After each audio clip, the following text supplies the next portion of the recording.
요나서는 우리가 지난주부터 요나서 강해를 시작했습니다마는 요나서 하면 큰 물고기 뱃속에서 3일을 보낸 선지자 요나의 이야기로 유명합니다.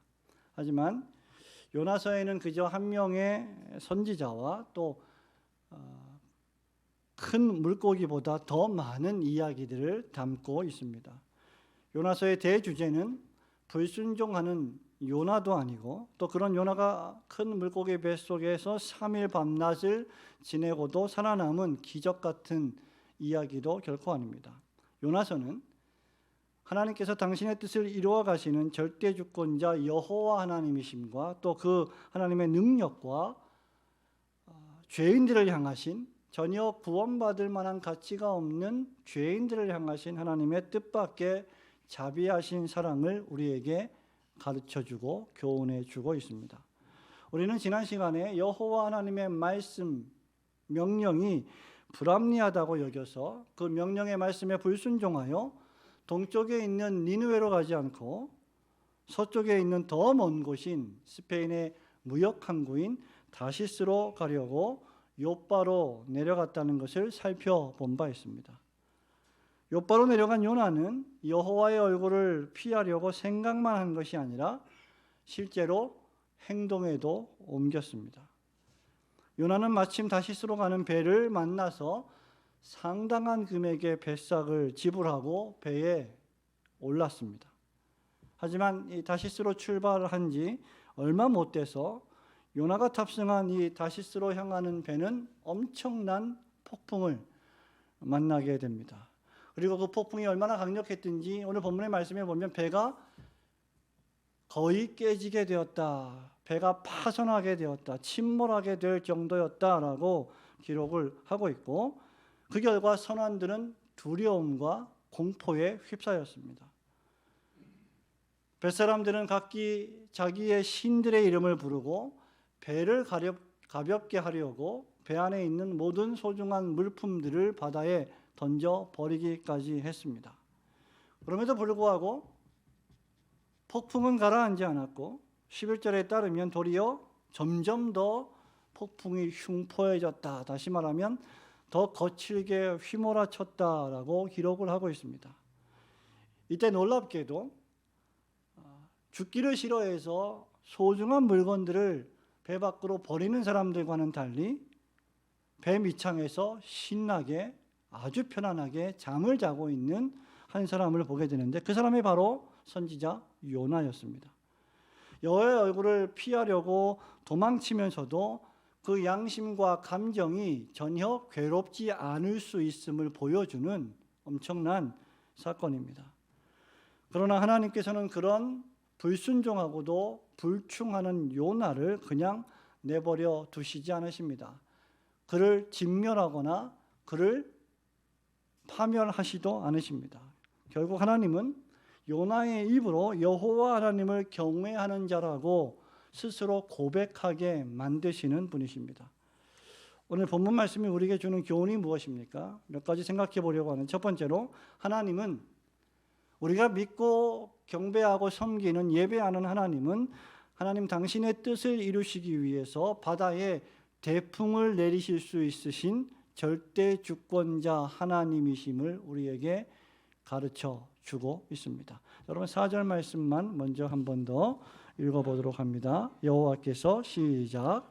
여호와께서 큰 바람을 바다 위에 내리시매 바다 가운데 큰 폭풍이 일어나 배가 거의 깨지게 된지라.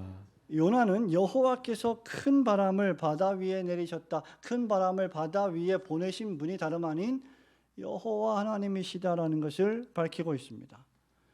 이 대풍은 큰 바람인데 바다 가운데 큰 폭풍을 불러일으키는 바람이었습니다. 지중해에는 이러한 바람이 종종 불곤 했는데 이러한 대풍을 우리는 흔히 유라굴로 강풍이다라고 부르곤 합니다. 사도행전 27장 14절에 보면 죄수 바울을 싣고 이탈리아 로마로 향하던 배가 유라굴로라는 광풍을 만났다는 것을 여러분은 사도행전을 읽으셨으면 잘 알고 계실 것입니다. 이렇게 기록하고 있습니다. 남풍이 순하게 불매 그들이 뜻을 이룬 줄 알고 닻을 감아 그레데 해변을 끼고 항해하더니 얼마 안 되어 섬 가운데로부터 유라굴로라는 광풍이 크게 일어나니라고 했습니다. 아마 요나를 싣고 가던, 요나가 타고 가던 배가 만난 광풍도 바로 이러한 지중해에 자주 출몰하던 유라굴로 광풍이었을 것으로 추정을 합니다. 그런데 유라굴로 광풍은 일반적으로 늦가을이나 초겨울 즈음에 지중해에 자주 발발하는 바람입니다. 그래서 숙련된 선원들이라면, 뱃사람들이라면 이것을 충분히 예측할 수 있었을 것이고 이러한 광풍을 피해서 항해를 했을 것입니다. 그런데 오늘 우리가 이 본문의 말씀에 보면 이 선원들이 갑자기 모두 다 두려워하고 당황한 것으로 보아서 전혀 이러한 광풍을 예상하지 못했음을 우리는 추정해 볼 수 있습니다. 그러므로 이러한 대풍은 일반적으로 자연적으로 발생하는 그러한 광풍이 아니라 하나님께서 특별한 목적으로 보내어 주신 초자연적인 바람이었음이 분명합니다. 그렇게 요나 역시 4절에 여호와께서 큰 바람을 바다 위에 내리시매라고 기록하므로 이 바람을 불러일으키신 분이 여호와 하나님이심을 분명히 고백하고 있는 것이죠. 그러나 이 바람이 일반적으로 유라굴로 광풍이든지 아니면 초자연적인 하나님의 섭리의 바람이든지 간에 하나님께서 바람과 바다와 폭풍과 파도를 주관하시는 분이심은 의심의 여지가 없습니다. 우리 예수님께서도 제자들과 함께 갈릴리 바다를 지나가실 때 갑자기 대풍이 불어서 바다 물이 배 위로 넘어 들어오고 배가 깨지게 되어서 제자들이 급히 주무시는 주님을 깨웁니다. 그때 우리 주님께서 책망하시면서 바다와 바람을 꾸짖으시니 잔잔하더라 했던 기록을 우리는 잘 알고 있습니다. 일반적으로 신앙이 없는 사람들은 우리 인생에 벌어지는 일들을 그저 일반적으로 우연이라고 생각을 합니다. 우연히 이런 일들이 벌어졌다. 우연히 그냥 안 좋은 일이 벌어졌다. 우연히 나한테 행운이 따라왔다. 이렇게 생각을 합니다. 그러나 신자들에게는 모든 일들의 우연은 없으며 하나님의 주권과 섭리가 만물을 통치하시고 다스리신다는 것을 신자들은 굳게 믿습니다. 하늘과 땅은, 바람과 바다는 하나님의 능력에 따라 통제되고 있습니다. 이유는 하나님께서 그것들을 말씀의 능력으로 창조하셨기 때문입니다. 그렇게 우리가 대선지서, 소선지서 또 특별히 시편의 말씀을 자주자주 읽게 되면 여호와 하나님께서 어떤 말씀을 하실 때 하늘이여 들으라 땅이여 귀를 기울이라고 말씀하신 것을 종종 발견하게 됩니다. 하나님이 창조하신 하늘과 땅이 하나님이 말씀하시면 들어야 하고 순종해야 함을 우리에게 잘 시사해 주는 말씀입니다. 그러므로 하나님의 허락이 없이는 그 어떤 일도 자연 발생적으로 또는 우연적으로 벌어지지 않습니다. 아니, 우연적으로 벌어지는 일조차 하나님이 섭리하고 계심을 우리는 믿어야 합니다. 시인은 시편 104장 2절부터 5절에서 이렇게 노래하고 있습니다.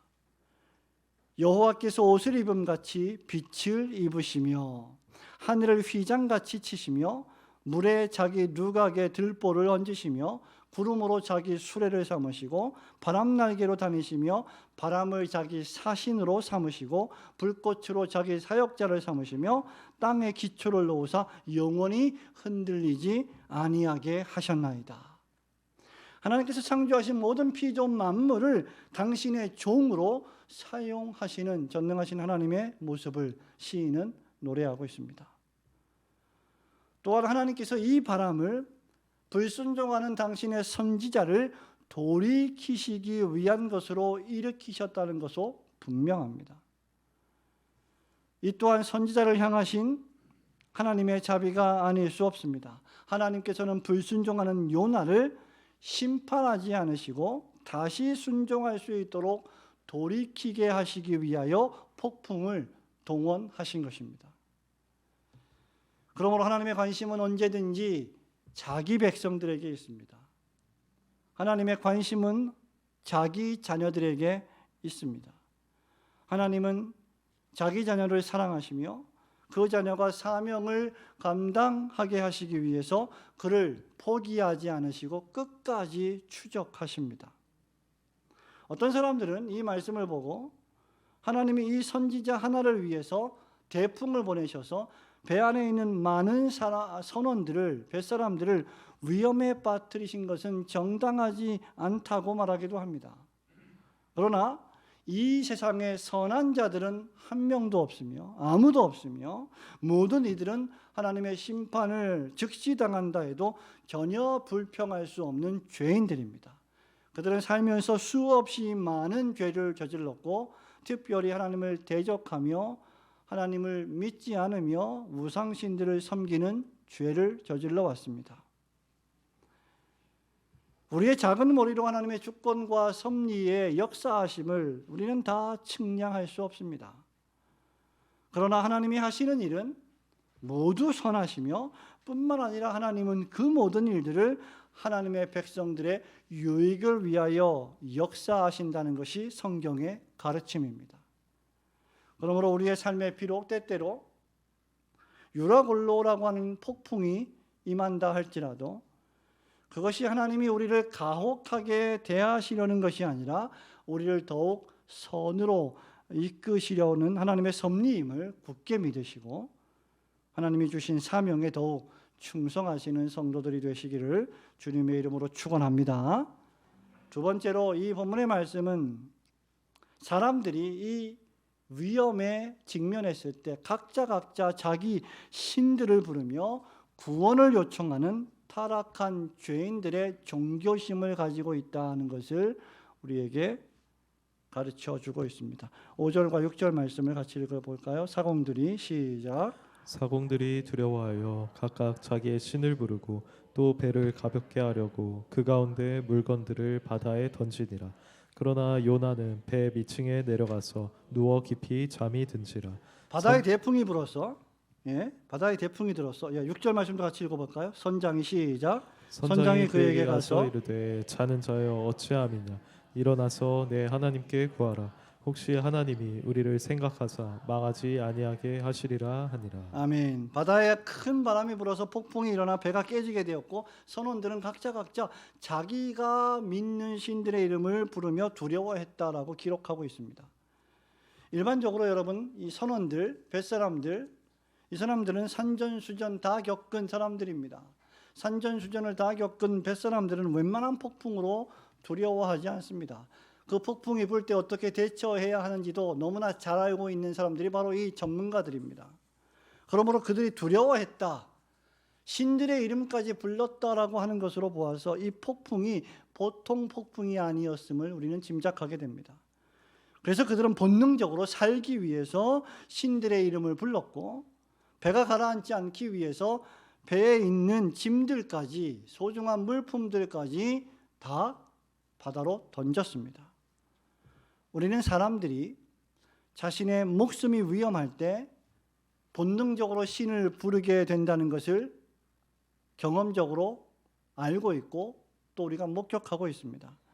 이것은 모든 인간이 가지고 있는 종교심입니다. 모든 인간들은 하나님의 형상으로 지음을 받았기 때문에 누군가 인간을 초월하는 최고의 존재가 있다는 것을 본인들은 직감적으로 알고 있고 느끼고 있습니다.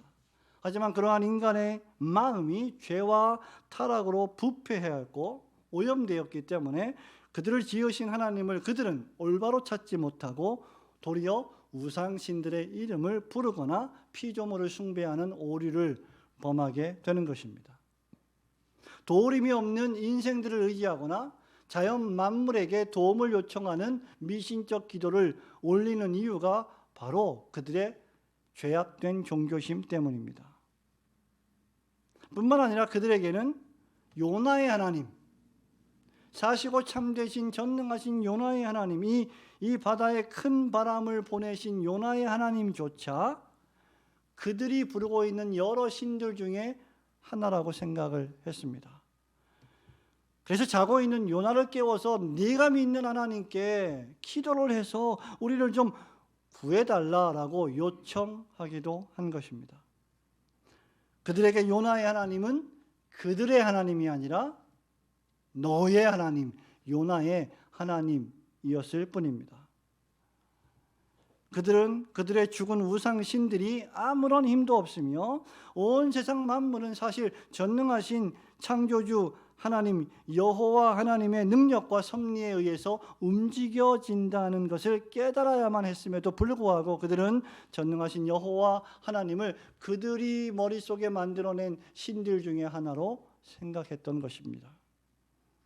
그들은 바울이 로마서 1장 19절에서 잘 말하듯 하나님을 알되 하나님을 영화롭게도 아니하고 도리어 썩어지지 아니하는 하나님의 영광을 썩어질 사람과 새와 짐승과 기어다니는 동물 모양의 우상으로 바꾸는 죄인들일 뿐입니다. 요나는 그들이 각기 자기의 신들을 불렀다라고 했습니다. 즉 그들은 창조주 여호와 하나님을 부른 것이 아닙니다. 죄인들은 필요에 의해서 하나님의 이름을 부르기도 합니다.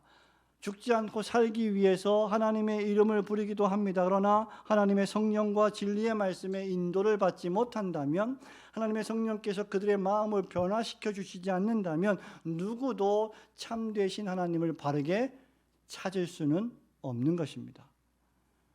그렇게 그들은 각기 자기의 신들의 이름을 부르면서도 배에 있는 짐들을 바다에 던짐으로 스스로 살 방법을 강구했던 것입니다. 여러분, 이것은 사람에게 자기 목숨보다 더 중요한 것이 없다는 사실을 너무나 잘 보여줍니다. 죽음의 위협 앞에서 가지고 있는 수많은 돈이 무슨 의미가 있겠습니까? 죽음의 위협 앞에서 금은 폐물이 어떤 도움을 줄 수가 있겠습니까? 지금 당장 죽게 되었는데 평생 소중하게 여겨서 간직해왔던 귀한 물건들이 무슨 소용이 있겠느냐 말입니다. 사람들은 자신의 생명을 건지기 위해서는 그 어떤 소중하고 값비싼 물건도 전혀 아끼지 않는 사람들입니다. 모든 것을 포기해서라도 자기 생명을 지키는 것입니다. 그렇기 때문에 다른 사람을 위하여 자기 목숨을 버리면 이에서 더 큰 사랑이 없다고 우리 예수님께서 말씀하신 것입니다. 마태복음 6장 15절에서도 우리 주님이 사람이 무엇을 주고 제 목숨을 바꾸겠느냐라는 말씀처럼 자기 목숨보다 소중한 것은 전혀 없습니다. 그러므로 요나는 바로 이때 사실은 이 두려워하는 선원들, 이방 우상 신들의 이름을 불러가면서 살기를 간구하는 이 선원들에게 사시고 참되신 여호와 하나님을 전해야 했던 것입니다. 여러분, 복음 전도에 있어서 어떤 사람이 지금 죽음의 위협에 처해 있어서 신을 부르고 있는데 그에게 참된 신을, 참된 하나님을 전해주고 예수 그리스도의 복음을 증언해 주는 것보다 더 좋은 기회가 어디에 있겠습니까? 그런데 놀랍게도 요나는 이 절체절명의 순간에 무엇을 하고 있습니까? 배 밑창에 들어가서 아예 들어 누워 잠을 자고 있습니다. 요나는 하나님의 얼굴을 피하여 다시스로 가는 배를 탔고 이제 이 배의 가장 낮은 곳으로 내려가 여호와의 얼굴로부터 자기 자신이 숨었다고 생각을 했을 것입니다. 그렇게 하나님의 낯을 피해서 숨었다 생각하니 그의 마음은 영적으로 짐승과 같이 무감각해졌고 사명도 잊어버리고 그 마음도 차가워져서 죽어가고 있는 영혼들을 향한 구원의 복음을 전할 마음이 조금도 생기지 않았던 것입니다. 성도 여러분, 하나님이 부르신 선지자 요나 선지자에게도 이러한 일들이 벌어졌다면 우리와 같은 신자들에게 이런 일이 당연히 벌어질 수 있을 것이며 그것이 매우 두려운 일이 될 것이라는 사실은 또 의심의 여지가 없을 것입니다. 이런 상황에서 하나님은 선지자 요나를 그 상실한 마음 그대로, 그 냉담한 마음 그대로 버려두시고 멸하실 수도 있으셨을 것입니다. 그러나 하나님이 태풍을 보내신 것은 요나를 심판하시기 위함이 아니었습니다. 요나를 파멸시키시려는 것이 결코 아니었습니다. 그를 회복시키시려는, 그를 다시 일으켜 세우시려는, 그를 순종하게 하시려는 하나님의 긍휼과 자비하심이었습니다. 만일 하나님께서 이런 자비를 베풀지 않으셨다면 요나는 짐승과 같이 무감각해진 그 냉담한 마음 가운데 스스로 파멸당했을 것입니다. 하나님의 은혜가 떠나면 그리스도인이 얼마나 처참하게 그 마음이 짐승과 같이 냉담해질 수 있는지 우리는 역사를 통해서, 우리의 인생의 삶의 경험을 통해서 보고 있습니다. 하나님은 요나를 깨우셔서 일상의 삶이든 폭풍이 불어닥치는 순간이든 언제든지 그를 지키고 사람들을 지키시는 분은 우상신들이 아니라 여호와 하나님이시라는 사실을 깨닫게 하시는 것입니다. 그러므로 어떤 순간에도 여러분을 지키시는 분이 여호와 하나님이심을 기억하고 여러분의 일상이든지 여러분이 위험을 만난 때이든지 관계없이 매 순간마다 이 여호와 하나님 한 분만을 경외하고 섬기시며 그분께 도움을 요청하시는 성도들이 되시기를 주님의 이름으로 축원합니다. 결론적으로 세 번째, 이 말씀은 하나님 여호와를 경외하는 자라는 자신의 정체성을 선지자 요나가 다시 한번 깨닫게 되는 순간을 우리에게 가르쳐 줍니다. 7절, 8절, 9절 말씀을 읽어보겠습니다. 그들이 서로 이르되, 시작. 그들이 서로 이르되 자 우리가 제비를 뽑아 이 재앙이 누구로 말미암아 우리에게 임하였나 알아보자 하고 곧 제비를 뽑으니 제비가 요나에게 뽑힌지라. 무리가 그에게 이르되 청하건대 이 재앙이 누구 때문에 우리에게 임하였는가 말하라. 내 생업이 무엇이며 내가 어디서 왔으며 내 나라가 어디며 어느 민족에 속하였느냐 하니 그가 대답하되 나는 히브리 사람이요 바다와 육지를 지으신 하늘의 하나님 여호와를 경외하는 자로라 하고. 자기가 여호와의 얼굴을 피함인 줄을 그들에게 말하였으므로 무리가 알고 심히 두려워하여 이르되 네가 어찌하여 그렇게 행하였느냐 하니라 라고 이방 사람들에게 책망을 받는 선지자 요나를 우리는 또 보게 됩니다. 두려움에 휩싸인 선원들은 그들의 신들을 부르고 물건들을 바다에 던져도 폭풍이 잔잔해지지 않고 더 흉포해지자 제비를 뽑아 이 재앙이 누구 때문에 임하였나 알아보고자 했습니다. 그 결과 제비에 요나가 뽑혔습니다. 그들은 이 폭풍이 일반적인 것이 아니라 그들의 마음에 극심한 공포심을 또 두려움을 안겨줄 만한 것이었기 때문에 이것이 분명히 초자연적인 사건임을 직감한 것입니다. 분명히 무슨 목적을 가지고 이 대풍이, 폭풍이 우리 배를 지금 깨트리고 있는 것이다 라고 생각한 것이죠. 비록 이 폭풍이 요나를 돌이키시려는 하나님의 섭리였음에도 불구하고 죄인들은 이런 폭풍이 발생할 때 자신들이 이런 폭풍을 당하는 것이 마땅한 죄인들이라는 것을 인정해야만 했습니다. 그러나 일반적으로 사람들은 자기 자신이 의롭고 정당하며 지금 현재 무엇인가 일이 잘못되고 문제가 벌어지는 그 원인은 나 때문이 아니라 다른 사람 때문이라고 그 사람에게 책임을 전가시키려는 것이 바로 보편적으로 모든 죄인들에게 나타나는 죄악입니다. 이 선원들도 누구 때문에 이 재앙이 임하였나? 제비를 뽑자. 나는 아니다. 나는 의롭다. 나는 아무 잘못한 것이 없다 라고 생각한 것입니다. 폭풍이 임할 때 모든 죄인들은 무릎을 꿇고 죄를 회개하며 하나님을 찾고 구하며 도움을 요청해야만 마땅할 것입니다. 그럼에도 불구하고 이 폭풍은 물론 요나로 인하여 하나님이 보내신 것입니다. 그렇다고 해도 선원들이 이런 폭풍을 당할 만한 죄가 전혀 없는 것은 아님을 우리는 깨달아야 합니다. 신약 성경에 따르면 로마서 3장 10절에 의인은 없나니 하나도 없도다 라고 말씀했기 때문입니다. 뱀이 창에서 차가워진 마음과 무관심 가운데 잠을 자던 요나가 깨어 입을 열어서 드디어 자기 자신이 누구인지를 뱃사람들에게 고백합니다. 뭐라고 고백합니까? 나는 히브리 사람이요. 9절에 그죠? 바다와 육지를 지으신 하늘의 하나님 여호와를 경외하는 자이다 라고 말했습니다. 단 한 번도 자신의 정체를 드러내지 않은 자가 이제 자신의 정체를 드러내고 있습니다.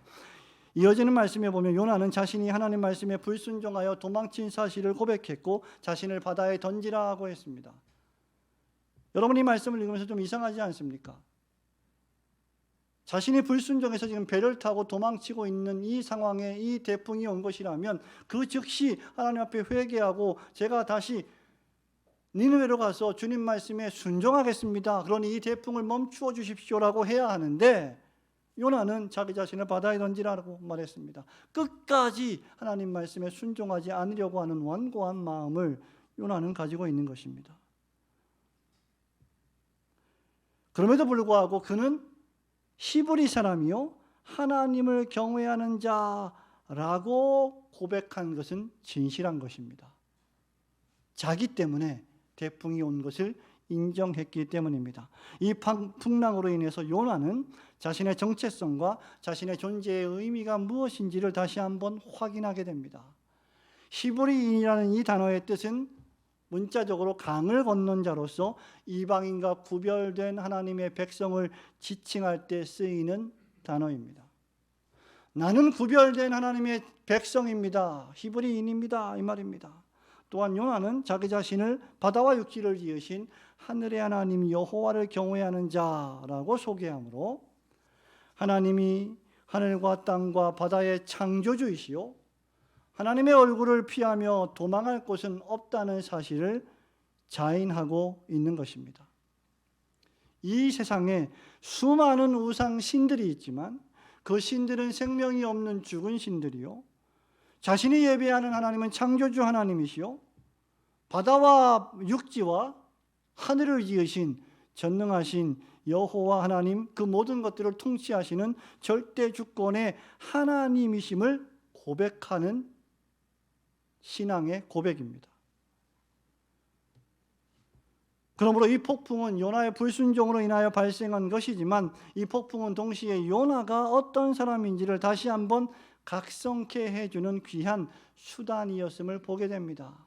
여러분 그럼에도 불구하고 요나는 2장, 3장, 4장에 걸쳐서 끊임없이 하나님의 말씀에 불순종하려는 의도를 보이고 있습니다.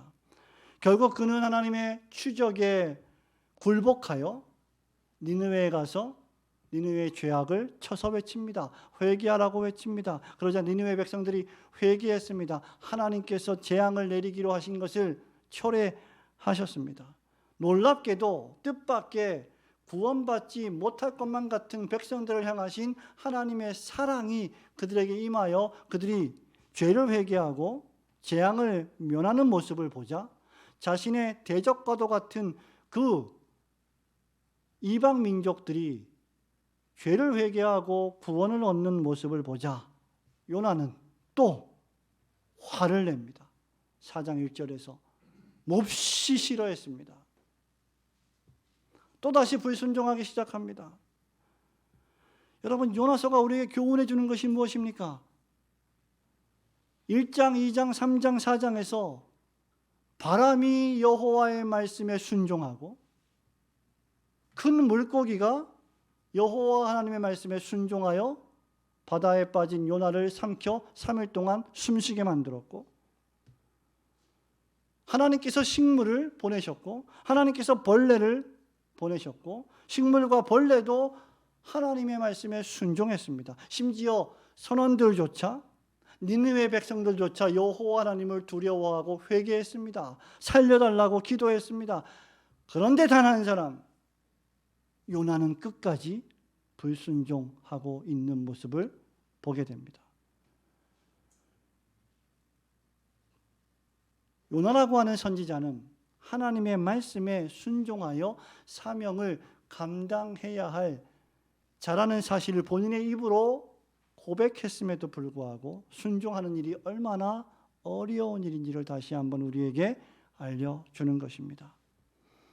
사랑하는 성도 여러분, 우리가 섬기고 예배하는 하나님이 이스라엘의 하나님이시요 바다와 육지를 지으신 하늘의 하나님 여호와이심을 깨닫고 비록 우리 눈에 불합리하게 보이는 일이 벌어진다 할지라도 그것이 하나님의 뜻이요 말씀이라면 기꺼이 순종하며 하나님께 모든 찬송과 경배를 돌리시는 성도들이 되시길 주님의 이름으로 축원합니다.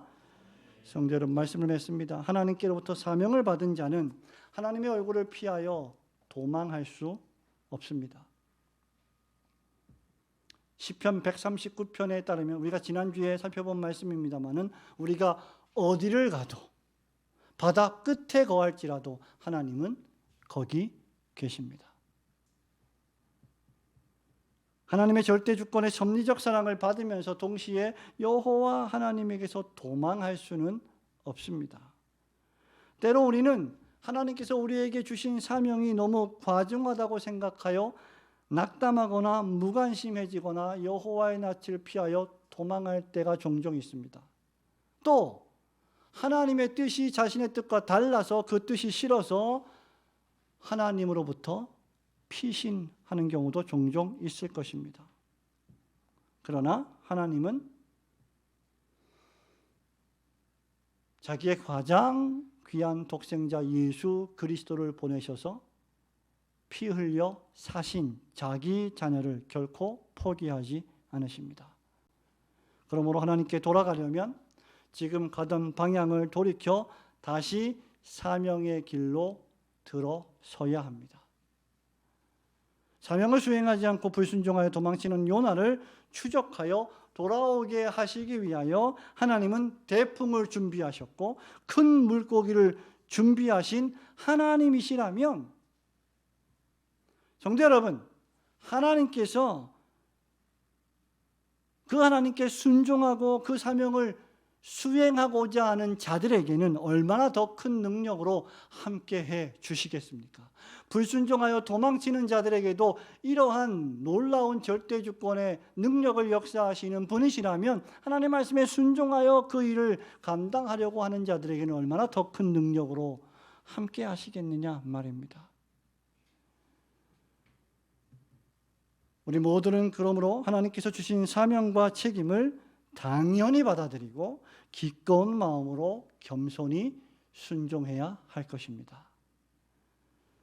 하나님께서 오늘날 여러분 각자에게 하나님 나라와 주님의 몸된 교회를 위하여 주신 사명에서 여러 가지 이유로 물러나지 마시고 마땅히 순종하여 즐거운 마음으로 그 직분과 사명들을 수행하시기를 주님의 이름으로 축원합니다.